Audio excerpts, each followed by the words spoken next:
The House will be in order. The chair lays before the House a communication from the Speaker. The Speaker's Rooms, Washington, D.C., November 21st, 2025. I hereby appoint the Honorable Dan Newhouse to act as Speaker pro tempore on this day. Signed, Mike Johnson, Speaker of the House of Representatives. The prayer will be offered by Chaplain Kibben. Would you pray with me? Holy Lord, we too want to be holy. As the gospel song goes, we want to be set apart for you, a vessel tried and true. But as we come before your throne, we soon realize that our efforts often fall short. Our lives, our attitudes, and our behaviors are far from what anyone would deem holy. For you have counseled us that holiness does not just mean perseverance in prayer or attempts to be tolerant with one another. Rather, you have commanded us to live in peace with one another, without the continual strife or constant drama we perpetuate with those whom we perceive to be our enemies. Forgive our bitter spirits, which threaten to poison the very people you have called us to serve. Prevent us from selling our birthright to righteousness when our own hunger for immediate satisfaction gets in the way. You have said, love your enemies and pray for those who persecute you, that we may be faithful to the loving relationship you desire with each of us and all of us with each other. You have shown that when we allow ourselves to be vessels of your unconditional love, then we receive the strength we need. Then our lives become living and holy sacrifice to you. Lord, we want to be holy. Set us apart for your use on this day. In your redeeming name we pray. Amen. The chair has examined the journal of the last day's proceedings and announces to the House the approval thereof. Pursuant to Clause 1 of Rule 1, the journal stands approved. The Pledge of Allegiance will be led by the gentleman from Florida, Mr. Bean. Please join me in the pledge. I pledge allegiance to the flag of the United States of America and to the republic for which it stands, one nation under God, indivisible, with liberty and justice for all. The chair will entertain up to 5 requests for 1-minute speeches on each side of the aisle. For what purpose does the gentleman from Florida seek recognition? Mr. Speaker, I seek unanimous consent to address this body for 1 minute and to revise and extend my remarks. Without objection, the gentleman is recognized for 1 minute. Mr. Speaker, I rise today to address the skyrocketing cost of health care. When President Obama signed the Affordable Care Act, he promised affordable coverage for all. 15 years and trillions of dollars later, all we've gotten is higher costs and less coverage. Basic economics tells us that when government subsidizes the price, demand surges and prices soar. We've seen this movie before. Since federal student loans began 50 years ago, college tuition has risen 4.5 times faster than the rate of inflation. When Democrats passed the Inflation Reduction Act and spent $1 trillion on subsidies, inflation hit a 40-year high. It's clear that pouring taxpayer money into our broken healthcare system will only drive prices higher. As we debate healthcare costs, the solution is not spending more. It's time for real market-driven reforms that allow for competition and consumer choice. Mr. Speaker, I yield back. Gentleman's time has expired and he yields back. For what purpose does the gentleman from Illinois seek recognition? Speaker, I seek unanimous consent to address the House for 1 minute to revise and extend my remarks. Without objection, the gentleman is recognized for 1 minute. Mr. Speaker, I rise today to proudly honor the Chicago City Champs, the members of the Farragut Career Academy 16-inch softball team from my district. At a time when ICE raids swept through our neighborhoods while DHS carried out Operation Midway Blitz, these remarkable young people brought a ray of hope and something truly worth celebrating in our little village. They persevered through these challenges, remained focused, and put in the hard work required to become champions. They have a great underdog story, a testament to determination, discipline, and raw talent and what it can achieve. The Farragut Career Academy 16-inch softball team is an inspiring example of the pride and the resilience that defines Little Village. Congratulations, you have made us beyond proud. I yield back. The gentleman yields. For what purpose does the gentleman from Georgia seek recognition? To address the House for 1 minute to revise and extend my remarks. Without objection, the gentleman is recognized for 1 minute. Mr. Speaker, I rise today to recognize Mr. Kent Hamilton of Norman Park, who has been named Georgia's 2025 Farmer of the Year.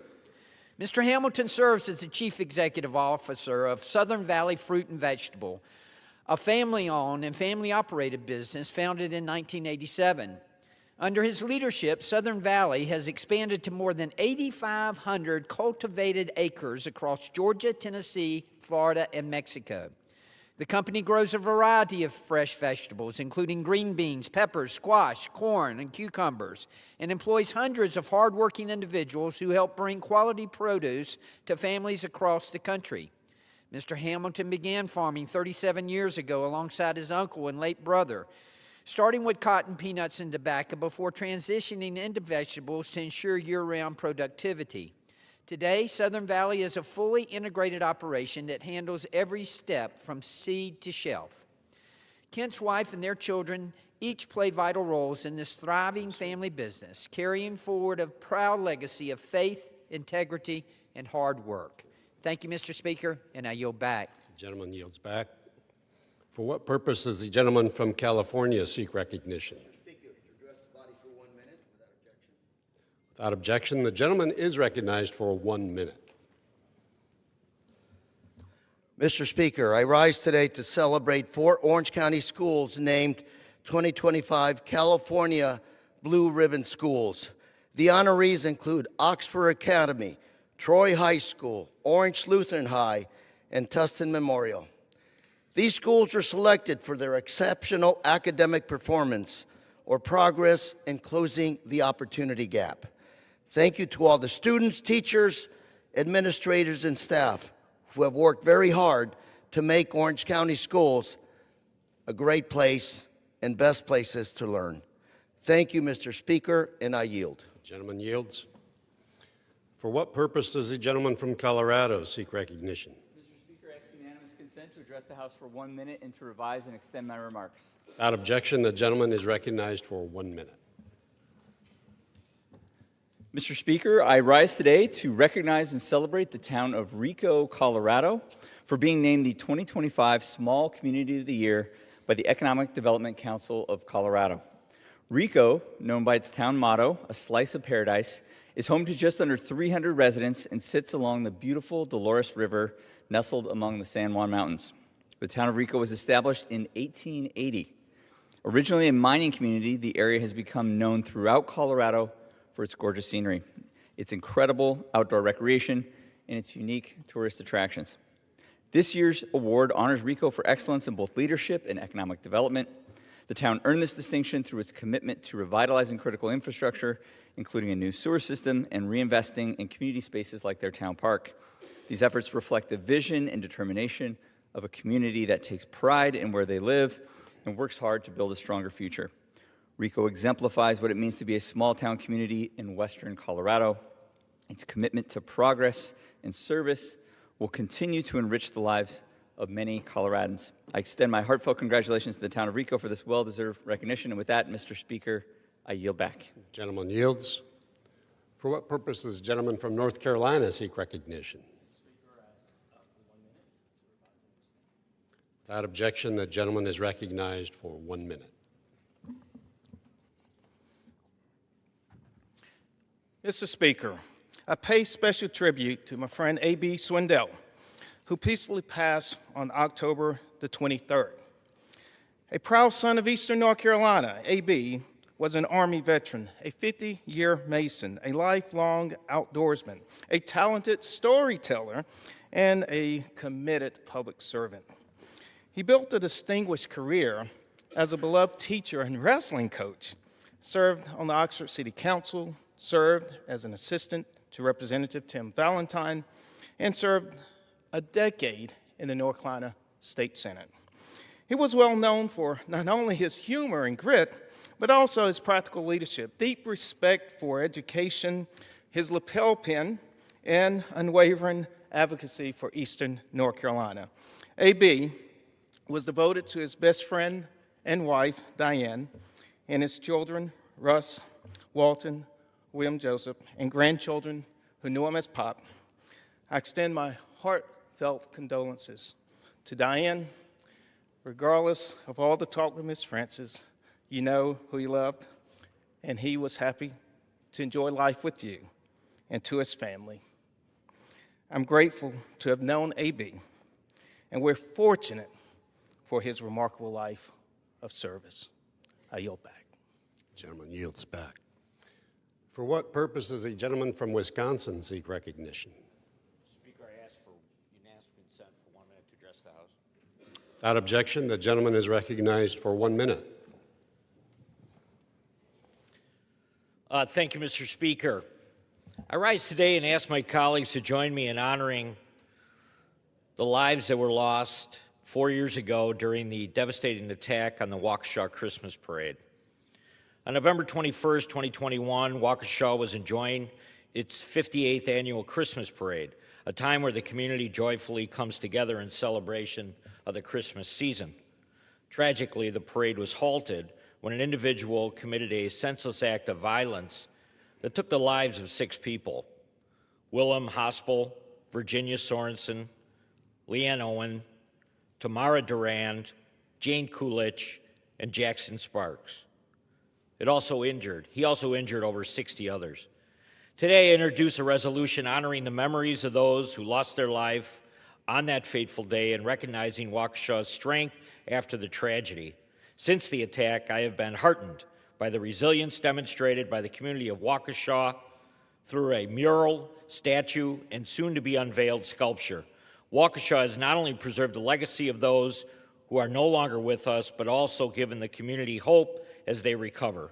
Thank you, Speaker. I yield back. Gentleman yields back.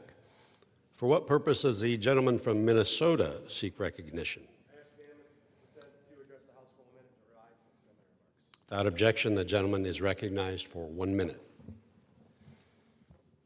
Mr. Speaker, I rise today to remember the lives of Justin Reinhartz and Tabitha Trescott, 2 individuals whose lives were senselessly taken on November 2nd in the close-knit community of Hanska, Minnesota.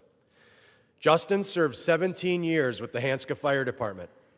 He took great pride as a first responder, never giving a second thought to doing anything he could to help others. At his funeral last week, 7 area fire departments paid tribute to Justin, and scores of community members lined the streets to say goodbye. Tabitha was a warm light in the lives of those who knew her. She is remembered by many for her steadfast belief in God's unconditional love, the driving force behind the love that she showed to others. Hanska, a town of just a few hundred residents, has been shaken by this tragedy that has left our community heartbroken for the families of Justin and Tabitha, especially their children, who are left to carry on without them. I'm honored here today to pay tribute to Justin and Tabitha, and may their lives and their contributions to southern Minnesota never be forgotten. I yield back. The gentleman yields back. Under Clause 5D of Rule 20, the chair announces to the House that in light of the resignation of the gentlewoman from New Jersey, Ms. Sherrill, the whole number of the House is now 432.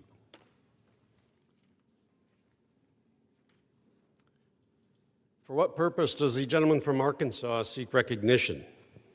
Mr. Speaker, pursuant to House Resolution 879, I call up the concurrent resolution, House Concurrent Resolution 58, and ask for its immediate consideration in the House. The clerk will report the title of the concurrent resolution. House Concurrent Resolution 58, concurrent resolution denouncing the horrors of socialism.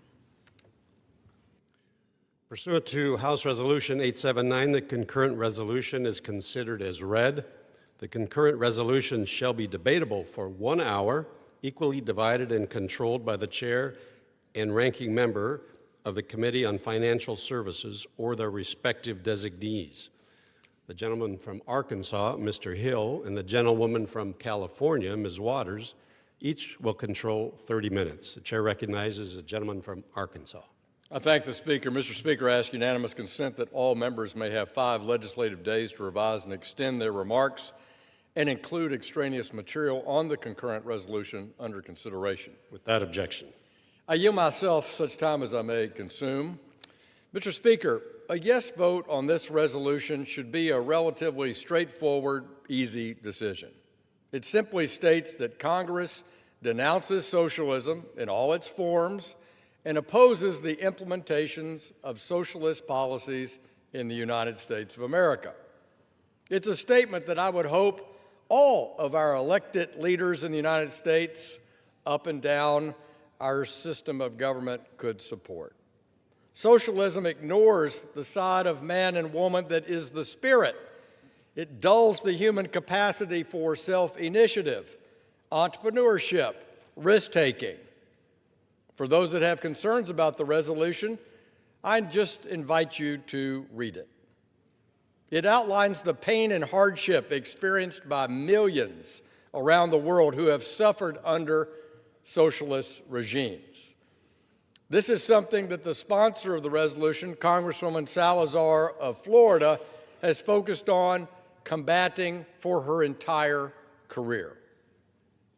Congresswoman Salazar is the daughter of Cuban exiles and was born in Miami's Little Havana. Representative Salazar has led the charge against socialist policies. This resolution today is just one example of her commitment to her constituents and our entire nation. The contrast between the successful policies under market capitalism and the freedom associated with particularly our robust democracy here in America and socialism across the world and in history could not be starker. I cannot express this enough. This resolution is just not a messaging bill, or as some from across the aisle have called it, a waste of time.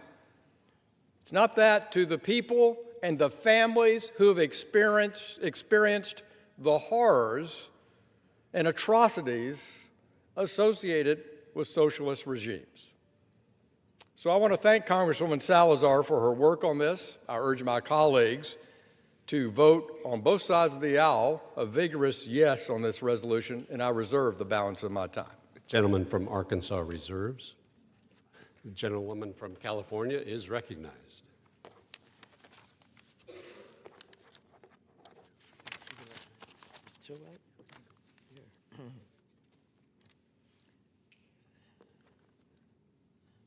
Mr. Speaker, I yield myself such time as I may consume.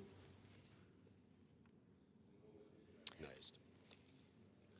I wish we were here on the House floor this morning debating solutions that would reduce grocery bills, lower housing costs, end Trump's tariffs strangling American small businesses and manufacturers, solve the Republican health care crisis, or any legislation that allows Americans to afford to live through the catastrophic economic policies of Trump and the Republicans. But instead of doing the work of our constituents desperately want us to do, Republicans in the House have chosen once again to advance a resolution under the guise of denouncing, quote, socialism. Let me be clear. This resolution is an embarrassing distraction from the complete and total failure of the Trump administration to deliver actual results for the American people. And the American people see right through it. 61% of Americans say that Trump's policies have worsened economic conditions in this country, quote unquote.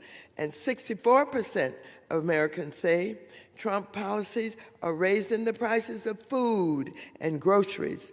What's worse is that this resolution, this very resolution, goes further by using the specter of socialism to undermine some of the most important government programs in our country, like Social Security, Medicare, Medicaid, and Obamacare, programs that help everyday Americans put food on their plate and care for their children.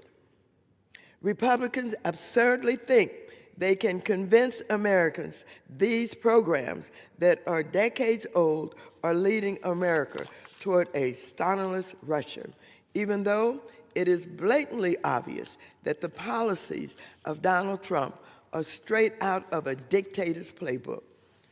Mr. Speaker, the House returned this week from the Trump Republican shutdown, the longest government shutdown in American history. And while House Republicans gave themselves a paid 2-month vacation, hundreds of thousands of federal employees were left wondering how they were going to pay their rent or mortgage, and 42 million Americans nearly lost their food assistance. And what was the Trump administration doing? Instead of working with Congress to end the shutdown or with local communities to blunt the impacts of the shutdown, it decided to use the full force of the United States government to make sure these American families went hungry, fought twice in the Supreme Court to block legally available funds for being used to help feed them, further chipped away at the Consumer Financial Protection Bureau, and fired an entire office dedicated to helping rural and struggling communities. The Community Development Financial Institutions Fund. All of this because Republicans want to raise the cost for people with Obamacare, health insurance. 22 million Americans will see their monthly health insurance premiums double, and up to 5 million Americans will likely lose their insurance altogether. Where is the Republican plan? Where's the plan? Where's the plan to deal with all of this? They don't have one because they think keeping health care costs low is socialist. If Republicans truly cared about denouncing authoritarian socialism, they'd start with the Trump administration. In less than 1 year, the Trump administration has demanded U.S. companies like Intel, U.S. Steel, MP Materials, Lithium Americas, and Triology Metals to hand over stock to the U.S. government, the President of the United States, capitalist countries, companies who are doing business that they claim they support, that this government supports. Trump is also considering forcing Lockheed Martin to do the same. Why are my colleagues who are so quick to tout their capitalist leans silent when Trump follows China's communist tactics? The double standard is astounding. This resolution also seeks to condemn atrocities committed by despotic regimes such as Joseph Stalin and Mao Zedong, while everyone in this chamber agrees should be condemned.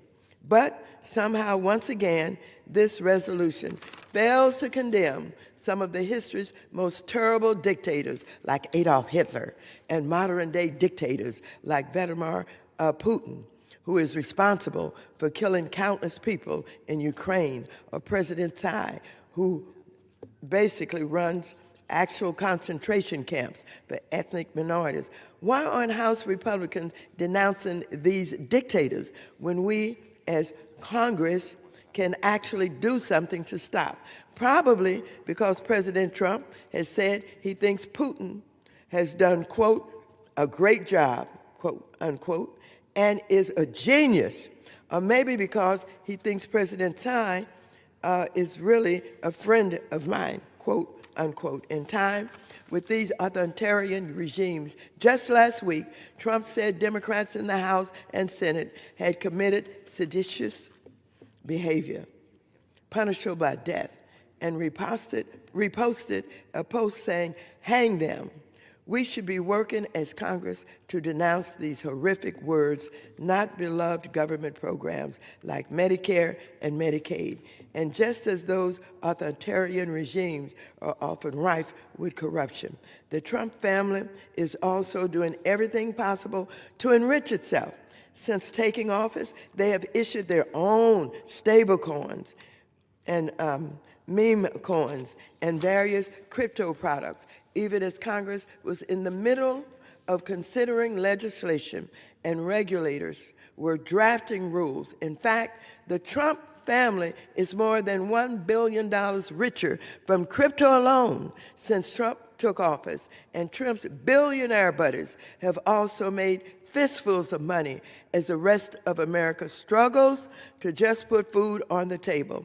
The access is so great that Trump is literally tearing down the White House to build a golden ballroom, sending $40 billion to bail out Argentina and his billionaire buddies, and hosting Great Gatsby theme parties at Mar-a-Lago. This resolution is a huge waste of time and does absolutely nothing to lower costs or solve any of the problems that our country faces. I urge my colleagues to vote no on this resolution, and if they keep it up, I'm going to name all of the Republicans who took PPP money. Is that socialism? I'm going to name them who are taking advantage of other programs that they call socialist. I'm going to do it if they keep this up. I urge my colleagues to vote no on this resolution, and I reserve the balance of my time. The lady from California reserves. The gentleman from Arkansas is recognized. I thank the Speaker. I always enjoy my good friend from California's long lectures to this House on her views about current events. Always grateful for her point of view. I would share from my perspective that the shutdown was born fully and responsibly, or irresponsibly perhaps, by the United States Senate, by just a handful of Democratic senators with their leader, Mr. Schumer, that refused to keep the government open while we continue debates about something we do every day here, which is what are the ways and means to fund the American government. This body in this House under Speaker Mike Johnson, with bipartisan vote, I might add, had a clean continuing resolution to keep the government open for those 42 days. Yet in the Senate, 14 times, Senate Democrats denied funding to air traffic control, denied funding to farm assistance, denied funding for all the federal programs, inconveniencing states, hurting families, hurting federal workers, and perhaps unlike some, I certainly gave up my pay for those 42 days by direction to this House that I was not going to be paid personally as a member of Congress while we see this kind of lack of responsibility out of the Senate. But today we're talking about here in the most vigorous democracy in the land, in our 250th year, we're talking about rejecting socialism that punishes freedom, punishes individual action, tears families apart. That's what we're here to talk about. We're not here to rattle down about current events. So, the gentlewoman from Florida, Congresswoman Salazar leads our Western Hemisphere subcommittee in the House Foreign Relations Committee. And what better person, Mr. Speaker, to have this responsibility? Born in Little Havana in Miami, daughter of Cuban exiles, let her tell you how cushy life was under Castro's communist socialist dictatorship. I yield the gentlewoman 5 minutes. From Florida is recognized for 5 minutes. Thank you. Honorable gentleman from Arkansas, the distinguished French Hill, Chairman of the Finance Services Committee, I thank you very much. It's a pleasure for me to be serving with you in your committee. And I'm just going, before I start, before I explain to this body why I'm introducing this resolution.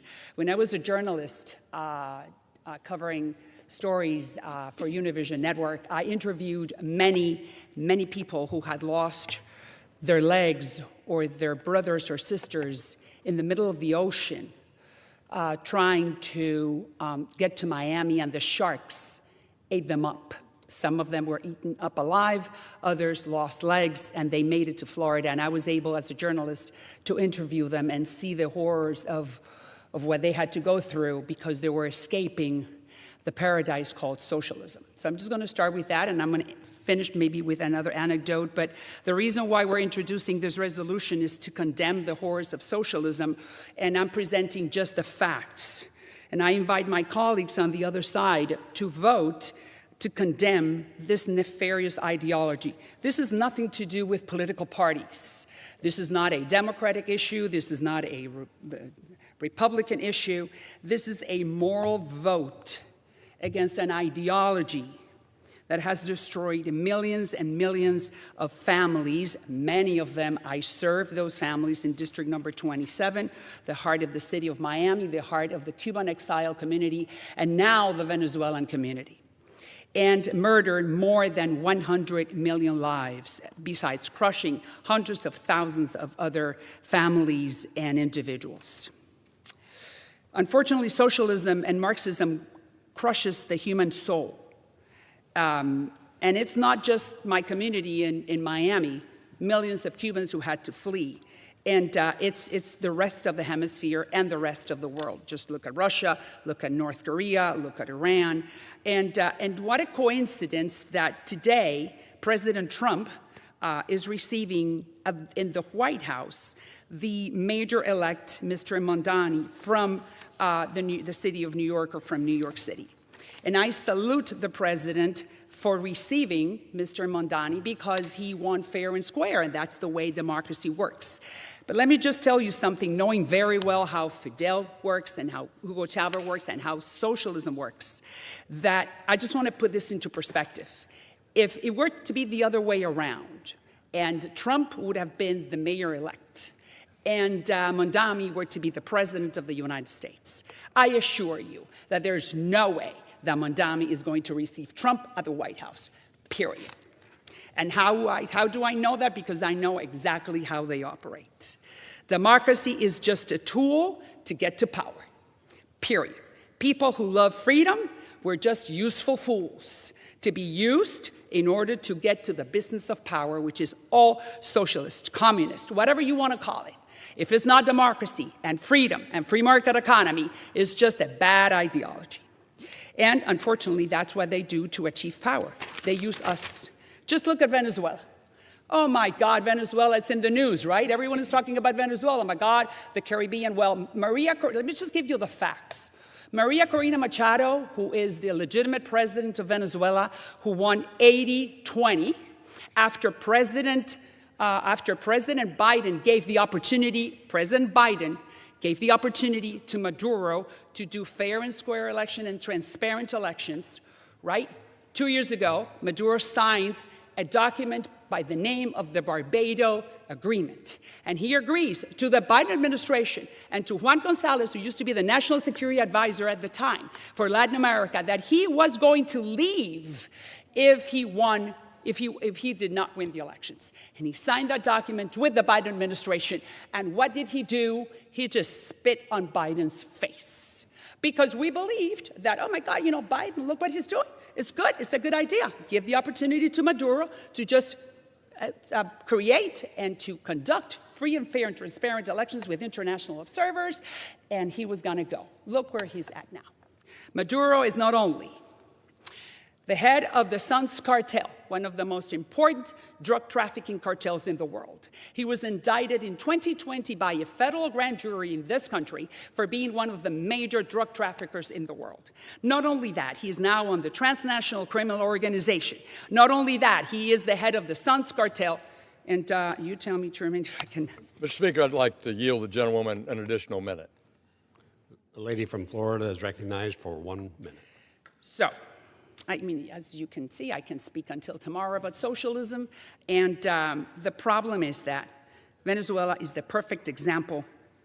And the Venezuelans would make fun of the Cubans 25 years ago, saying that it was impossible for that to happen in Venezuela. They had the largest reserves of oil in the world. They were a very strong democracy. They were not an island. It was impossible. They had such a strong economy. Look right now, the average Venezuelan weighs 15 pounds less because of lack of food. And look, the Trump administration has to come and rescue them from what they have turned that country into. So we're at a crossroads in this country. Young Americans, 70% believe that socialism is good. 1 in 3 believe that government should control major industries. 1 in 4 says that we should abolish private property. It is my duty as the representative of District Number 27, the heart of the Cuban exile community, to tell this body it's time to denounce socialism in this country, because just like it happened to the Venezuelans, it could happen to the Americans. I yield back. I reserve, Speaker. Lady from Florida reserves. The gentleman from, or yields, excuse me. The gentleman from Arkansas reserves. The gentlelady Thank you from very much. California For is those recognized. who are expecting their Social Security checks this month, turn them down if you think that's socialism. I yield 3 minutes to the gentleman from Connecticut, Mr. Himes, who is also the ranking member of the Permanent Select Committee on Intelligence. Thank you. The gentleman is recognized. Thank you, Mr. Speaker, and thank you very much, Mrs. Waters. Although I must say I'm a little confused. I'm not going to frame this as a parliamentary inquiry, but I'm very, very confused. We've just gotten back from a 2-month paid vacation in which federal employees didn't get paid, in which we started a war without congressional approval, in which electricity prices went up for 70 million Americans, in which inflation is rocking along at 3.5%. So I thought we were going to be in this chamber talking about affordability. By the way, my friends on the Republican side, I just got shellacked in an election, from C to signing she, where the word is affordability. They got shellacked on affordability. And what did we do this week? Congressman Norman, a guy who put a .38 Smith & Wesson on the table when he met with mothers demand action on gun safety, a man who called for martial law to stop the peaceful transfer of power, to stop Joe Biden from becoming president, he decided that Stacey Plaskett should no longer be on the Intelligence Committee. We spent half a day on that.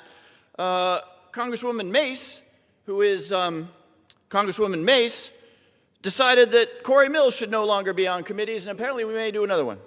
So I prepared a speech on affordability. Lots of good ideas on how to make stuff cheaper. It says it right there. Lots of good ideas on how to make stuff cheaper.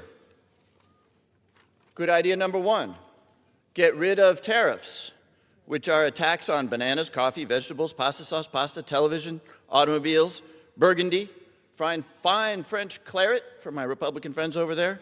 Number 2, stop canceling generation projects which will make electricity cheaper.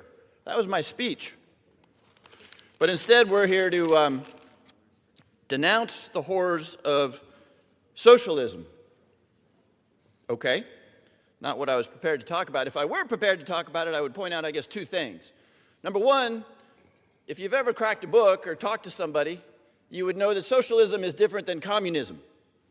And there have been socialist countries, and the chairman and I both come out of a highly capitalist industry, banking. There are socialist countries that have exhibited horrors, like Denmark, like Finland, any number of other socialist countries. Communism, and in fact, if this resolution said communism, I suspect we wouldn't even have to debate it, because who likes communism? Anyway, I would make that point if I were interested in having this debate. Or I might point out, and I welcome the Republican majority and finally cotton on to the fact that we are living in the most socialist administration in 2.5 centuries. What's the definition of socialism? Again, if you crack a book, you'll see that it is state control over the means of production. This president has taken a 10% stake in Intel, a 15% stake in MP Materials, a 10% stake in Lithium America, 10% stake in Trilogy Metals, and we have a golden share in U.S. Steel. State control of the means of production. Madam Ranking Member, may I have one more minute? I yield additional minute to the gentleman.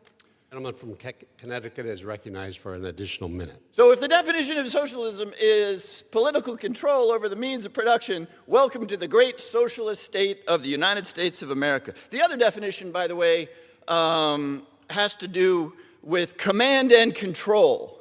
Those are words we remember from the communist era. Command and control. Well, holy smokes, there is not a media company, There is not a law firm, there is not a university that has not been subject to the command and control of the Oval Office.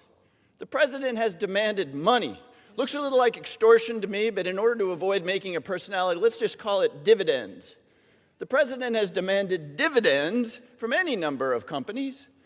This is command and control. So I'm not actually interested in having that debate because I think we would all agree on much of this stuff, including the fact that we are now living in one of the most socialist countries on the planet. But what I really want to do is talk about affordability, which is what the American people care about. And until we're prepared to debate affordability, I yield back. I yield back. The gentleman from Connecticut yields back. The gentlelady from California reserves. Members are reminded to refrain from engaging in personalities toward the president. The gentleman from Arkansas is recognized. I thank the Speaker. I want to yield 2 minutes to the gentlewoman from California who grew up, Mr. Speaker, in Korea, and as a young girl immigrated here to the United States of America. She knows the truth of post-war Korea and how challenging it was, and compared the Korea of her childhood to the Korea of today. Democracy, freedom, vigorous democracy, amazingly vigorous democracy in Korea today. But Ms. Kim is now the chairwoman of our Asia Pacific Subcommittee on Foreign Affairs. What a transition, and what a great voice to condemn socialism. I yield 2 minutes to the gentlewoman from California. Lady from California is recognized for 2 minutes. Thank you, Chairman. It's such an honor to stand here to strongly support the House Concurrent Resolution 9. As a Korean American who grew up in the aftermath of the Korean War, I have witnessed the horrors of socialism firsthand. I always say, if you want to see the difference between socialism and freedom, just look at the Korean Peninsula at night. South Korea shines with opportunity. North Korea is trapped in darkness. Time and time again throughout history, socialism has led to disaster, starvation, imprisonment, and the death of over 100 million people worldwide.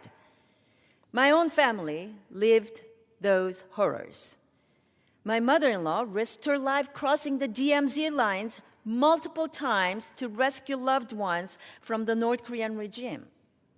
To this day, tens of thousands of Korean families remain separated by a system that tears apart communities and crushes basic human dignity.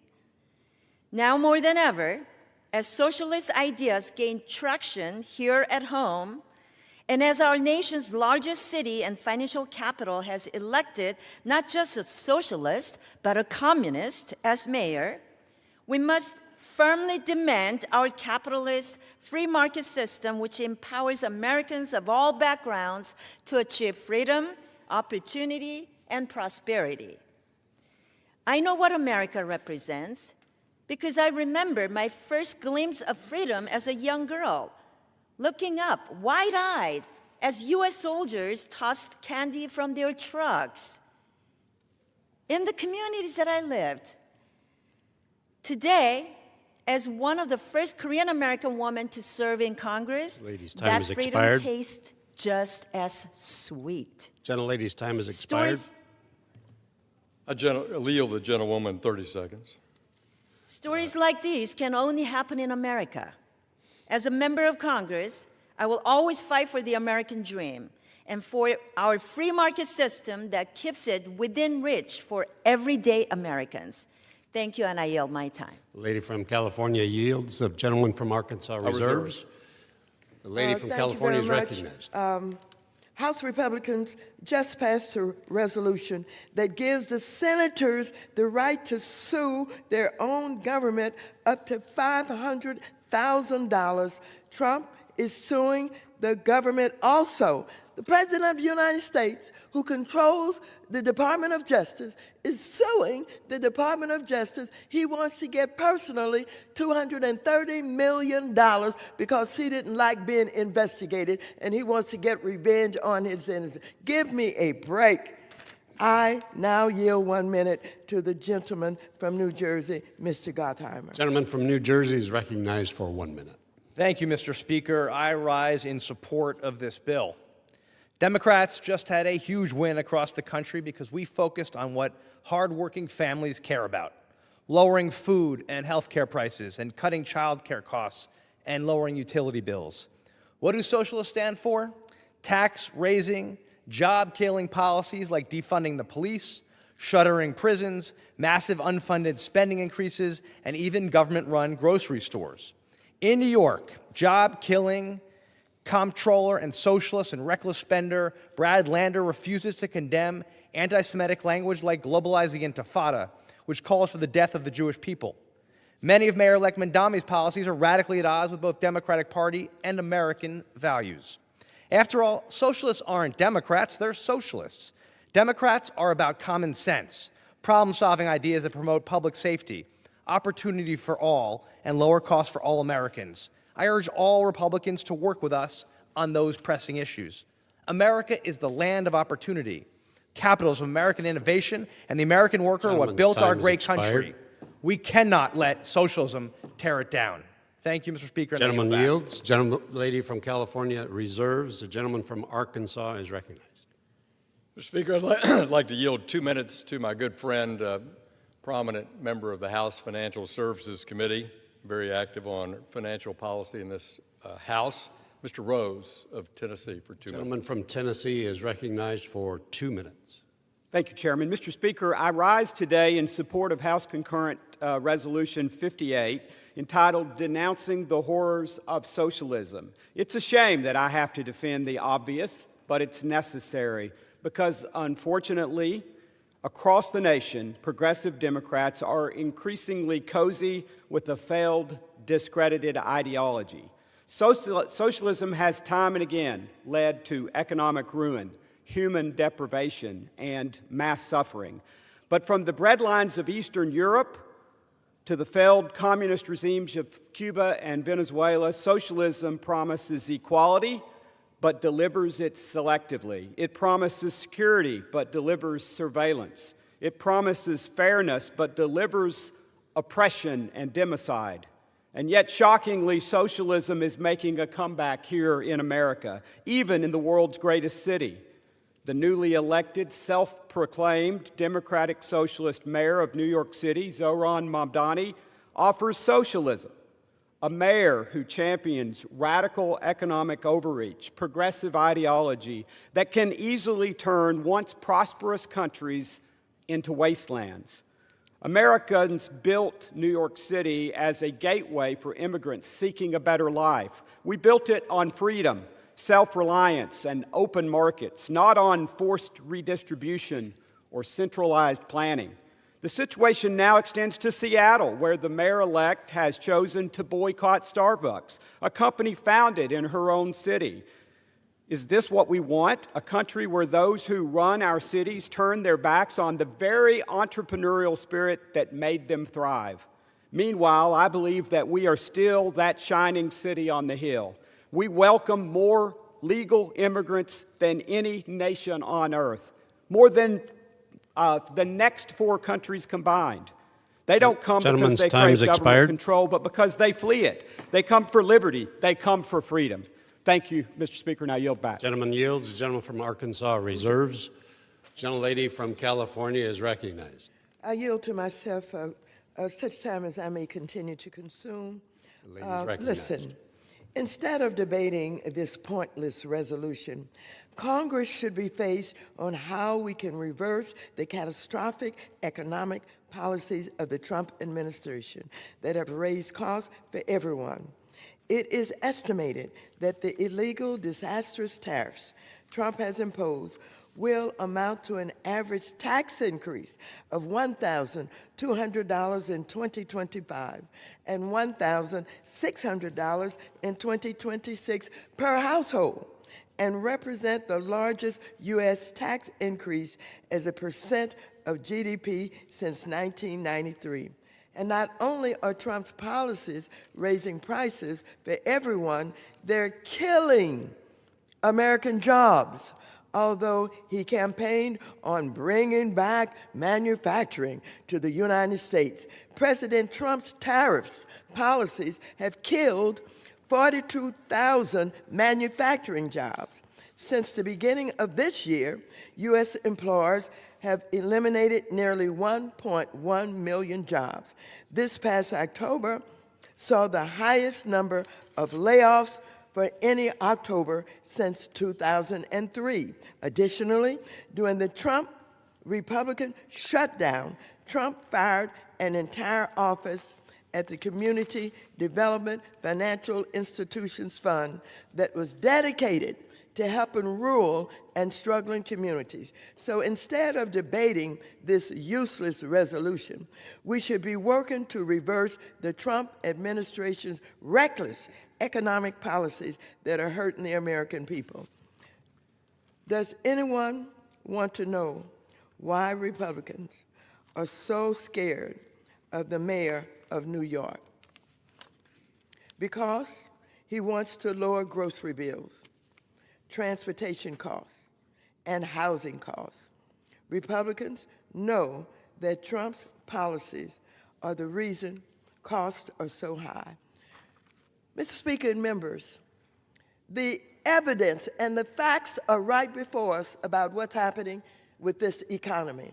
The President of the United States refuses to accept the facts, and he keeps going, supporting these tariffs. He does not understand how it all works. We're in danger of him because they, him, the President, and the Republican Party simply want to be in control. They love power. The President loves Putin. The President likes Kim Jong-un. He likes having a parade with all of the military to show that he's in control. And so he's coming up with policies that put him in with more power and more control, and he's ignoring the harm that he's doing to this country. And I want to tell all of the members, it is not only about the harm that is coming to urban communities. Those rural communities that are losing their hospitals, don't have health care, and have hungry families who have voted for him are now understanding, and they are demonstrating that it has been buyer's remorse. And when the next election comes, we're going to see what happens.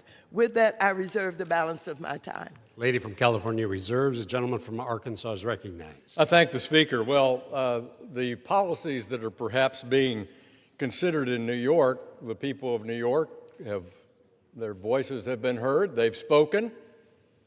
But when you think about having government-controlled grocery stores instead of relying on entrepreneurial immigrant families, Korean families with the beautiful bodegas and flower shops around the city, that somehow they're doing an inadequate job, and the mayor proposes that the government step into that business, run grocery stores, for example. He proposes even more difficult rent controls that have already driven down the number of units available in the city of New York, which is already suffering from a huge housing shortage and a huge price disadvantage for the thousands of people who want to work in the city. This is contrary to economic choice, and that's another reason why we're here on this House floor to note that an open democratic market capitalist system offers choice, and the freedom to choose is of critical value. That is limited under socialism, in addition to the atrocities. Nobel Prize winner Friedrich Hayek, one of my favorite economists, books I read as a young man, The Road to Serfdom, Constitution of Liberty. It's a man who lived under socialism, lived through the communist regimes of Stalin in Eastern Europe, of Nazi Germany. He talked about the road to serfdom. Well, you can think of some of these policies, Mr. Speaker, potentially as the scenic route to socialism. So somebody who understands market capitalism, constitutional republic like no other member, I want to yield 2 minutes to the gentleman from California, Mr. McClintock, who chairs the Immigration Subcommittee for House Judiciary. Mr. McClintock. Gentleman from California is recognized for 2 minutes. Thank you, Mr. Speaker. It's often said that capitalism is selfishness and socialism is sharing. But that's exactly backwards. The only way to succeed in a capitalist society is to figure out what somebody else needs and how to get it for them better than they can get it for themselves. It might be mowing their lawn, it might be doing brain surgery on their child, but you have to help your neighbor somehow. It's true if you take $1 from Peter and give it to Paul, Paul's $1 richer and Peter is $1 poorer. But what you've really done is to take from both of them $1's worth of incentive to help each other. Peter no longer has a reason to help Paul because he no longer benefits. And Paul has no reason to help Peter because he no longer needs to. Socialism thus dissolves the natural bonds that hold a society together and lead each of us to help one another. Capitalism is voluntary. Peter and Paul help each other because it's in their mutual interest to do so. Socialism is compulsion. You've got to take what one has earned from helping others and give it to someone who has not. As Lincoln said, it's the same spirit that says, you work and toil and make bread, and I will eat it. Slavery and socialism both spring from that same rotten principle. Many societies have succumbed to the siren song of a benevolent, all-powerful government, only to awaken one morning to find the benevolence is gone and the all-powerful government is still there. Let that not be the epitaph of the United States of America. The history of human society can be summed up in just 4 words. Freedom works, socialism sucks. Yield back. Gentleman yields back. The gentleman from Arkansas is reserves.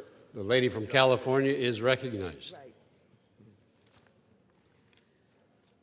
The gentleman said something about what was happening in New York with the mayor, and he mentioned, government-owned grocery stores. Well, first of all, you won't admit that groceries are too high and that families cannot afford the cost of eggs and basic good foods to have great nutrition for their families. By the way, let me remind you of something. My then husband was stationed at Camp Carson in Colorado. Guess where we got our food? We got our food from grocery-owned commissaries. The best prices that I've ever realized. We had great nutrition. They absolutely supported the families, and they were run by whom? They were run by the government. And so I would love the idea of seeing what we can do to reduce the cost of groceries. We already have them in the commissaries, and they have price controls, and they are heavily subsidized. Now, let me ask the question. Does this mean that we should eliminate them because that's socialism, or because the commissaries provide food that is affordable at the bases all over America and the world? Fire departments, police departments, schools, hospitals. Is this socialism?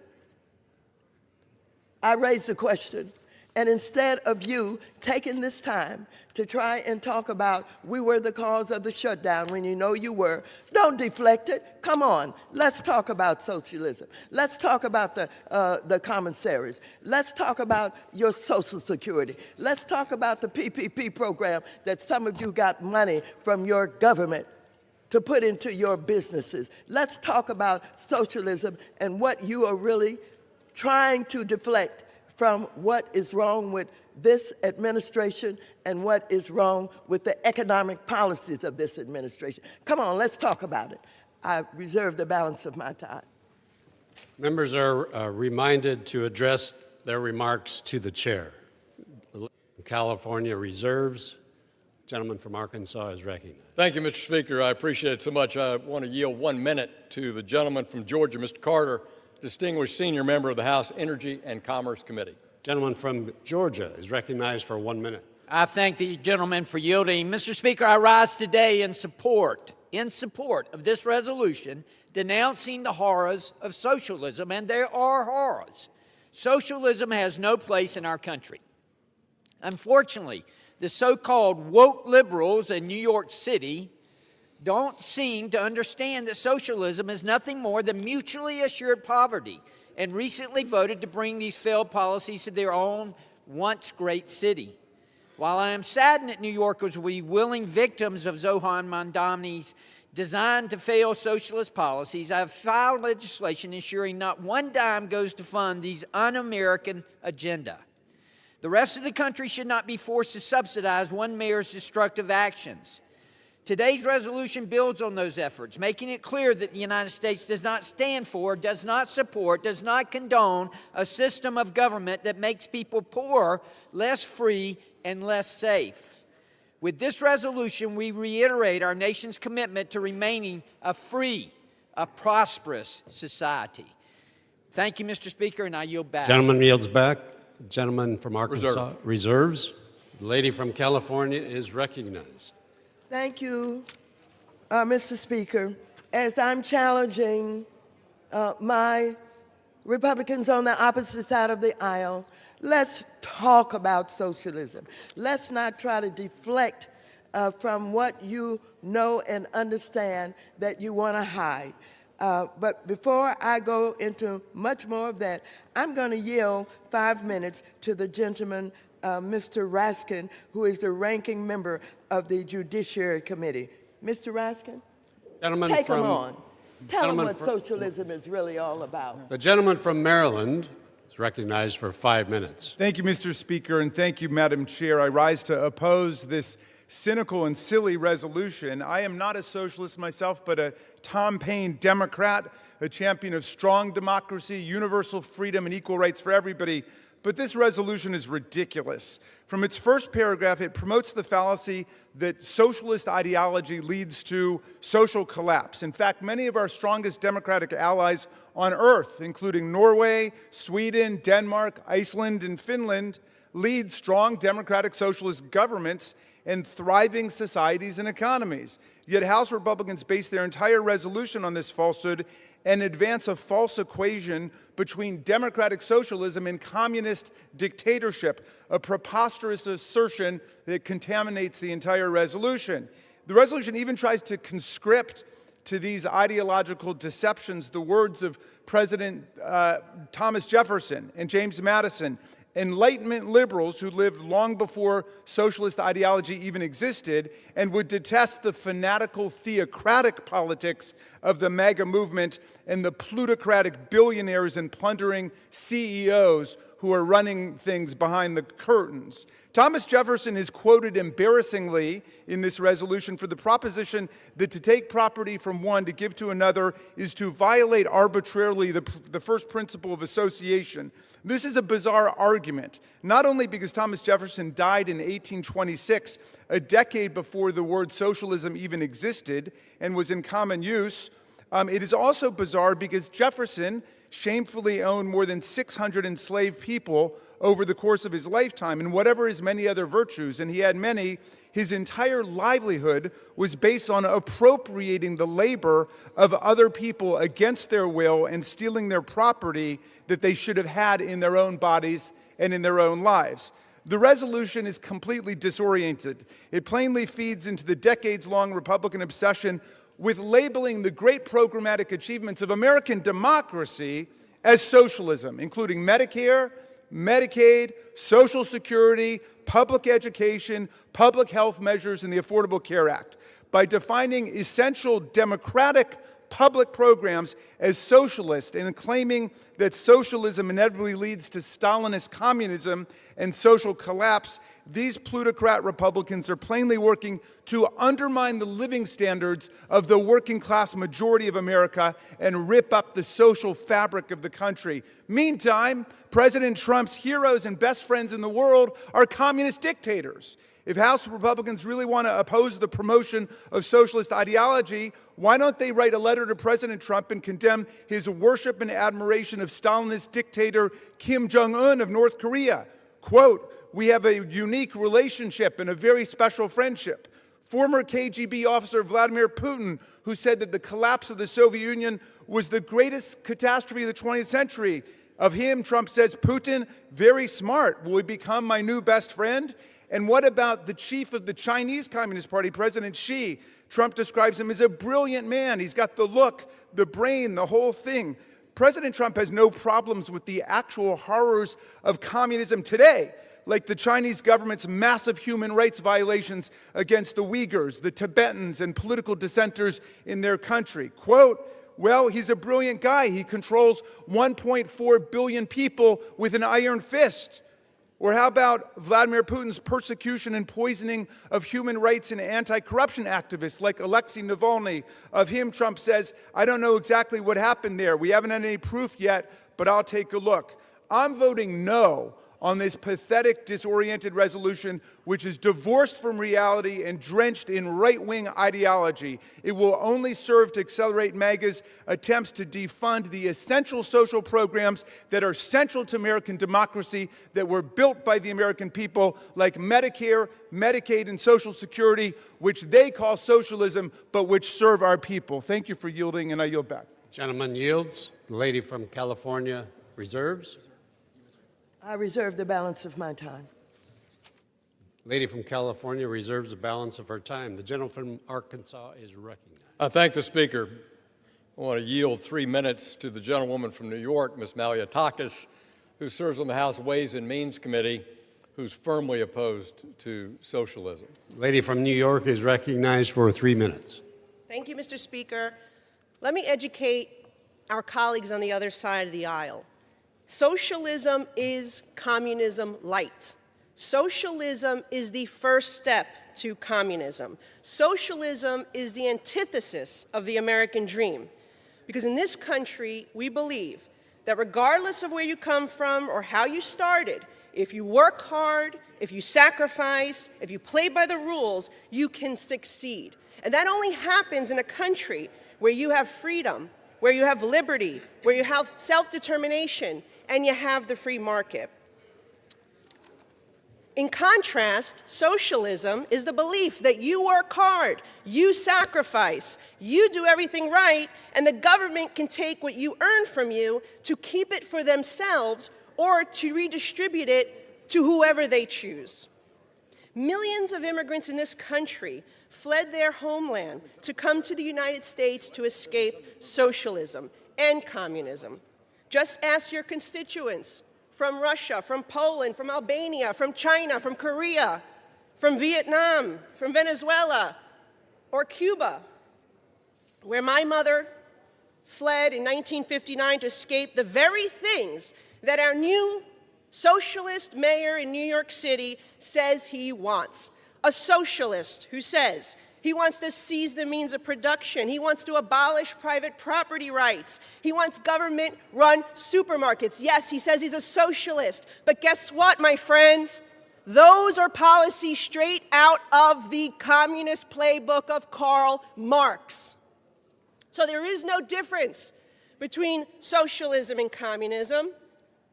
And where these policies were tried, yes, they failed. Look at Venezuela, nearby country, self-proclaimed socialists. They destroyed the richest country in South America. They implemented these government-run supermarkets, and they have empty shelves.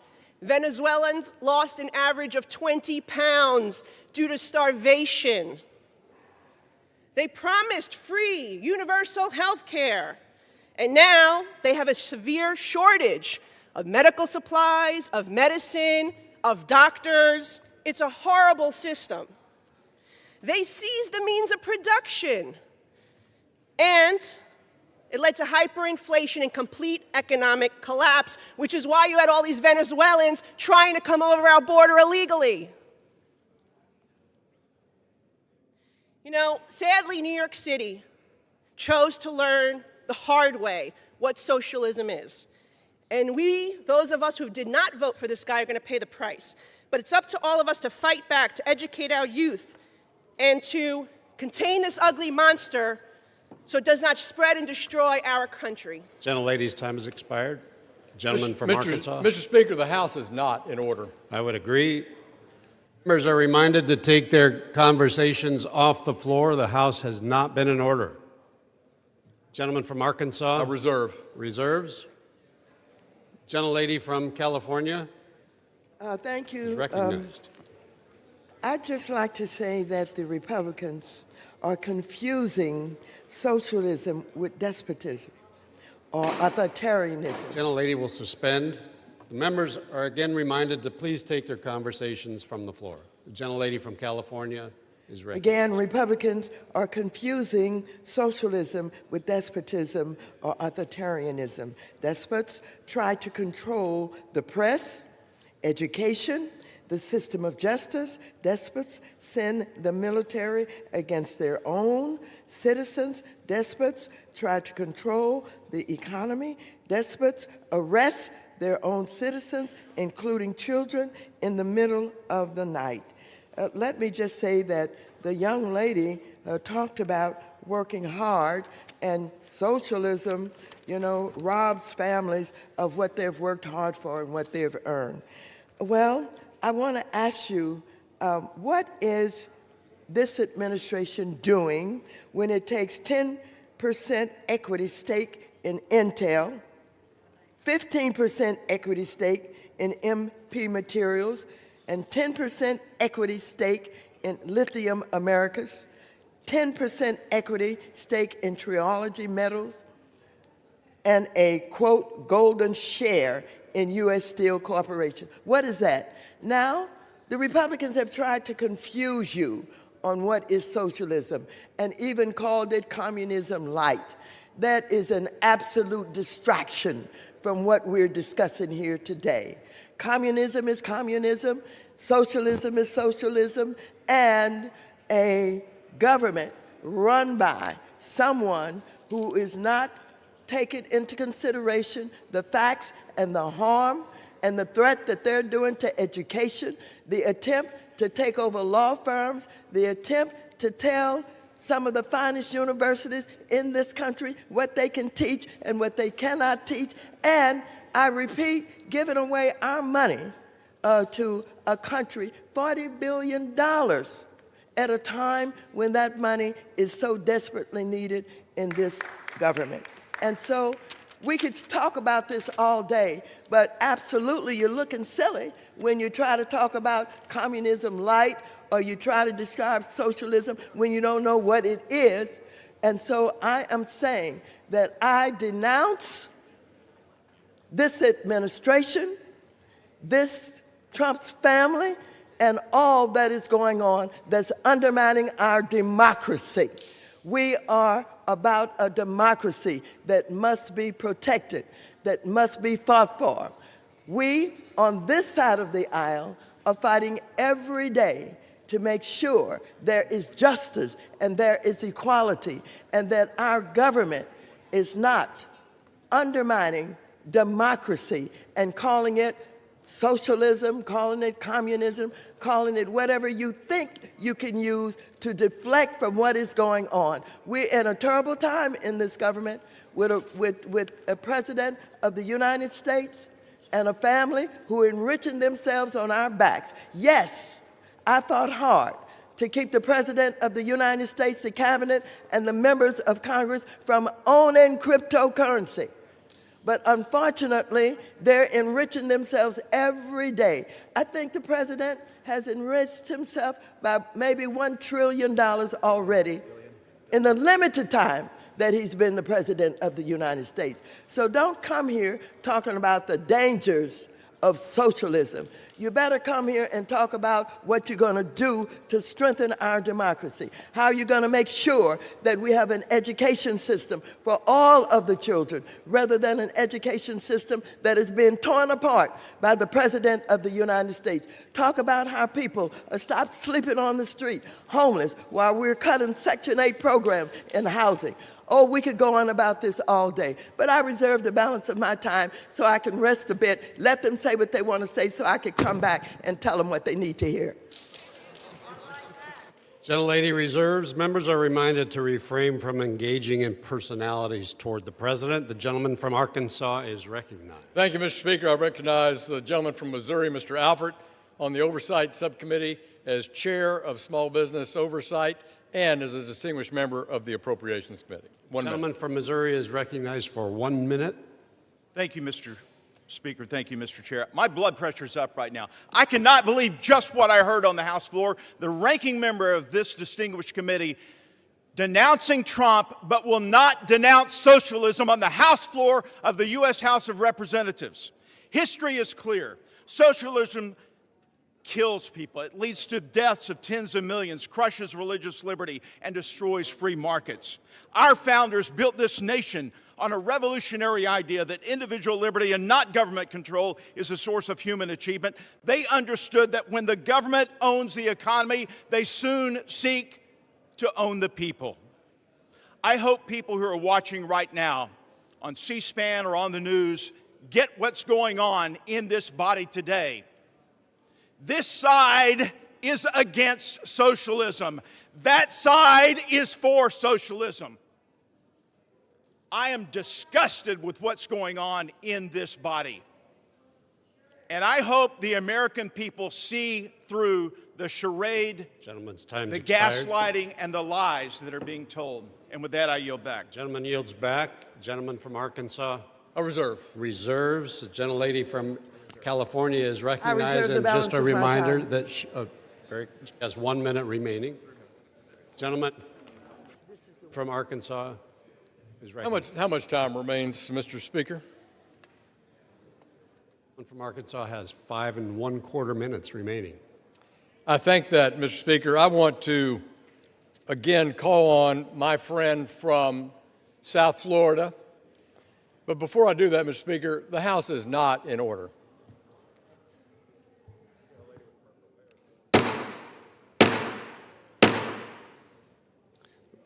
The House is not in order. May I remind members to please take their conversations off the floor of the House.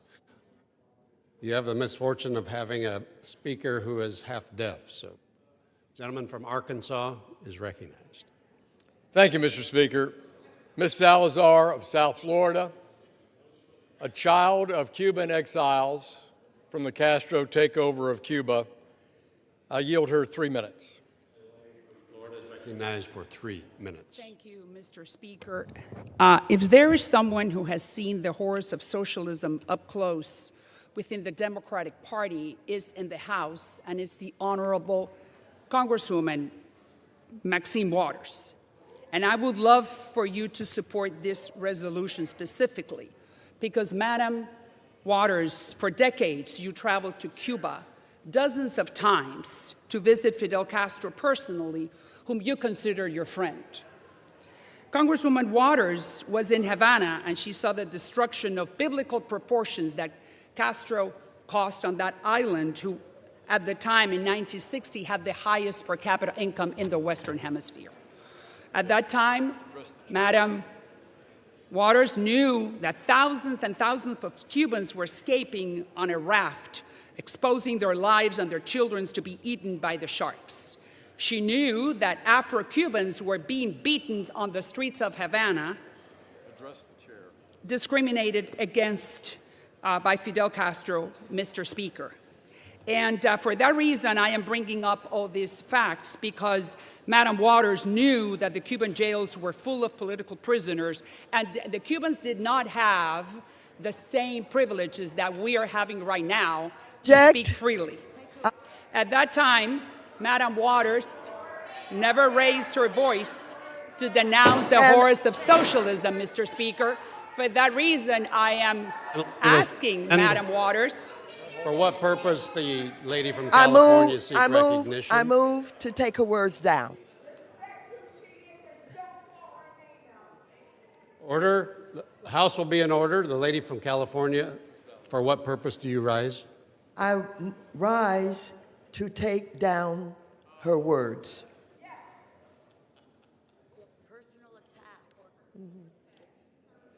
Lady from Florida, please be seated.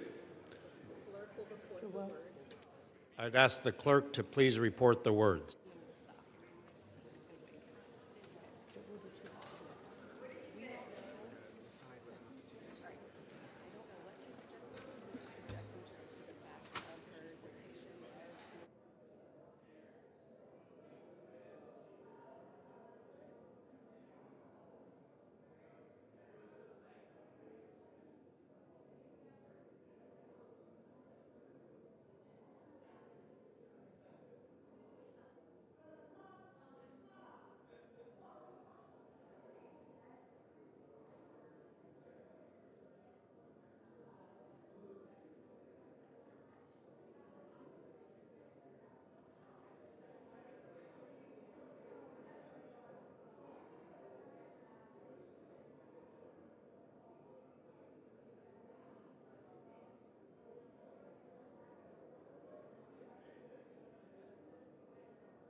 The lady from Florida is recognized. All right, so I'm asking for unanimous consent to withdraw the violations of the rules and continue with my speech, which is that if there are many people on this floor that have seen.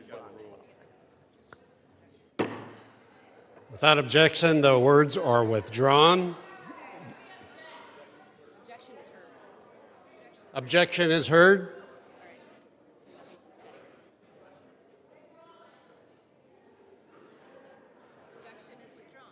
The objection is withdrawn. The gentlelady from Florida, her request is accepted with unanimous consent. The gentlelady from Florida is recognized. Mr. Speaker. The gentleman from Arkansas. The House is not in order. The gentleman is correct. The House is not in order. With any luck, we'll get back to business. Please take your conversations off the floor of the House. The gentlelady from Florida is recognized. There are many people on this floor who have seen the horrors of communism. They have been to Cuba. They have been friends with Fidel Castro. They have seen the jails full of Cuban prisoners. They have seen people preparing rafts to die in the middle of the ocean, eaten by sharks. There are many people in the Democratic Party who have witnessed that and have not said anything.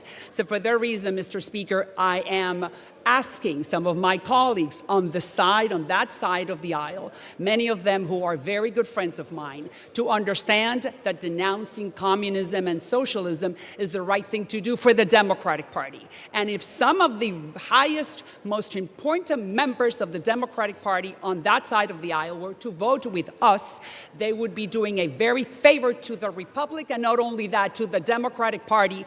They will become the new champions. And the Democratic Party will be now the champion for freedom in the Western Hemisphere. I yield back. Lady from Florida yields. The gentleman from Arkansas reserves. Chair recognizes the lady from California. Thank you very much. I'd like to thank Ms. Salazar for withdrawing her words, and I reserve the balance of my time. The lady from California reserves a balance of her time. The gentleman from Arkansas is recognized. Mr. Speaker, I'm prepared to close if the gentleman from California is. Lady from California. I am prepared to close, Mr. Speaker. Let's get on with this discussion about socialism.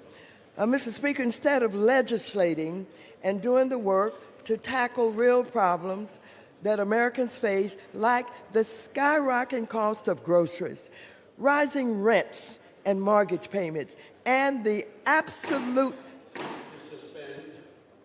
Ladies and gentlemen, the House is not in order. Please take your conversations off the floor of the House. The lady from California is recognized. Thank you so very much.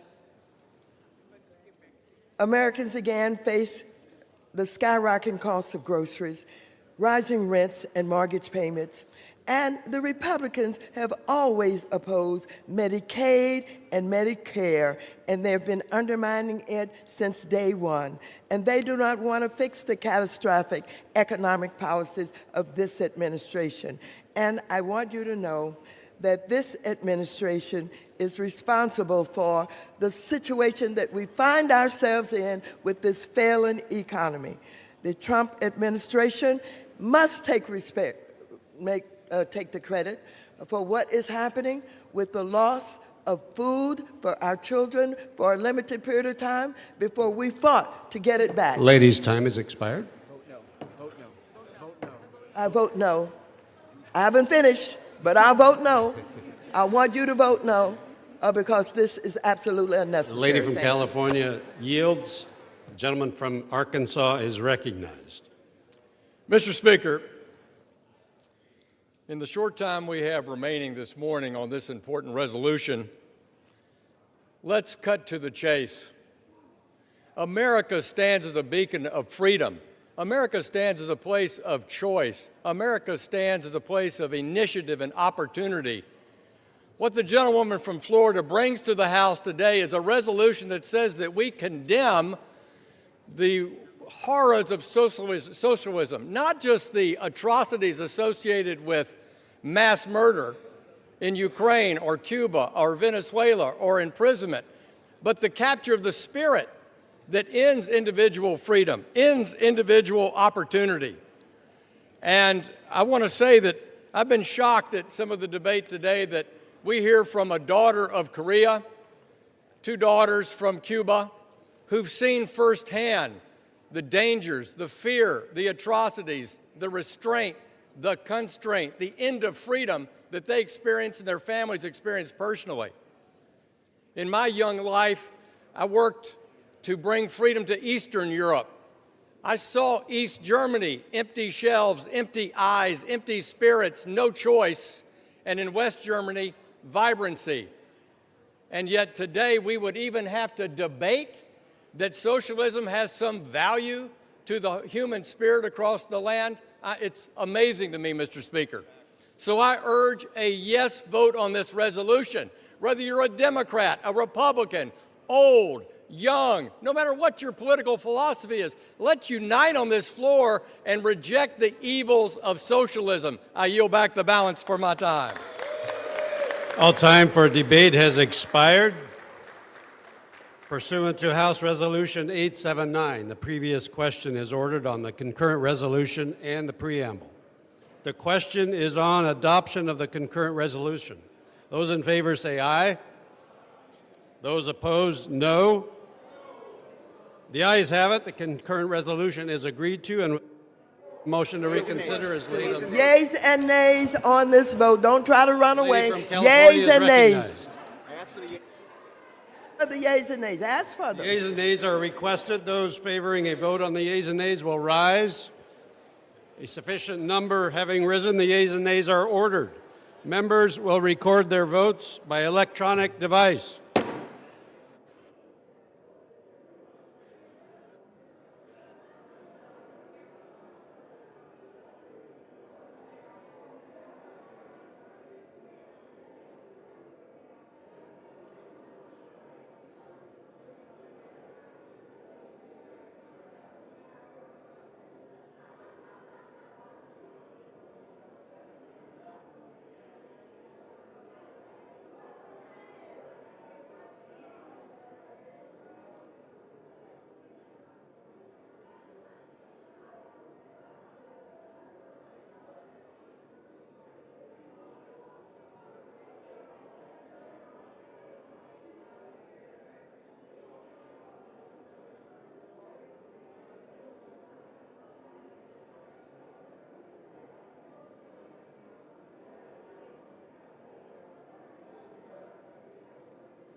On this vote, the yeas are 285 and the nays are 98, with 2 answering present. The concurrent resolution is adopted. Without objection, the motion to reconsider is laid on the table.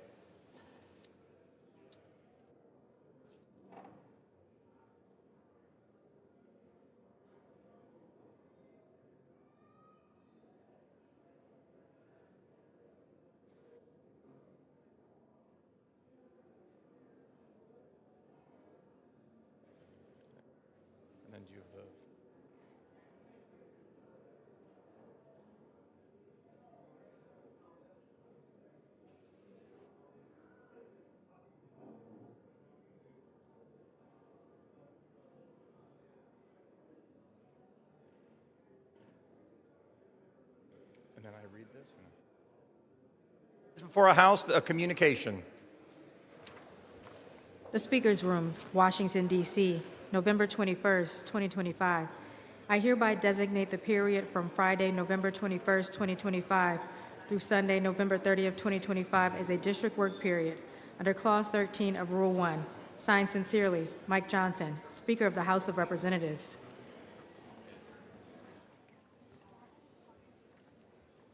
The House will be in order. Members are reminded to take their conversations off the floor. The chair will now entertain requests for 1-minute speeches. For what purpose does the gentleman from Pennsylvania seek recognition? Mr. Speaker, I request unanimous consent to address the House for 1 minute and to revise and extend my remarks. Without objection, the gentleman is recognized for 1 minute. Thank you, Mr. Speaker. I rise today to thank my constituent, Potter County Commissioner Paul Heimel, for recently testifying before the House Agriculture Committee's Subcommittee on Commodity Markets, Digital Assets, and Rural Development. His testimony highlighted how the U.S. Department of Agriculture programs and services are vital to rural America, and how USDA Rural Development is uniquely positioned to serve our rural communities. As a county commissioner for 18 years, Paul has prioritized criminal justice reform, arts and culture, community development, rural advocacy, veteran services, and environmental stewardship. Just this year, he received the Public Leadership in the Arts Award at the 2025 National Association of Counties Annual Conference. Recognizing his community-driven approach to addressing rural population decline through strategic arts and culture investment. The National Award, presented by NACO and Americans for the Arts, celebrates county elected officials who utilize the creative economy for community development. Before serving as county commissioner, he worked as a newspaper reporter and editor, corporate public relations manager, and as a freelance writer and historian. Mr. Speaker, I thank Commissioner Heimel for his dedication to Potter County and rural America. Thank you, Mr. Speaker, and I yield back the balance of my time. For what purpose does the gentleman from New Mexico seek recognition?